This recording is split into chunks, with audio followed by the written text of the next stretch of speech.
அச்சம்னா பயம். நம்ம பயப்படணுமா? பயப்படக்கூடாதா? தைரியமா இருக்கணுமா? பயமும் இருக்கும். எப்போ பயம் இருக்கணும்னா கடவுள்கிட்ட பயம் இருக்கணும், நம்ம மனசாட்சி கிட்ட பயம்.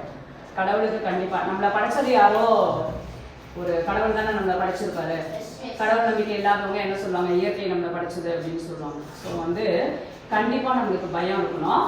நம்ம படைத்த கடவுள் மேல நம்மளுக்கு பயம் இருக்கணும். நம்ம மனசாட்சி மேல நம்மளுக்கு ஒரு மனசாட்சிக்கு கண்டிப்பா நீ என்ன பண்ணணும், பயப்படணும். அப்ப எப்ப பயப்படக்கூடாது? எல்லா இடத்துலயும் பயந்தே இருக்கணுமானா எல்லா இடத்துலயும் பயந்தே இருக்கக்கூடாது.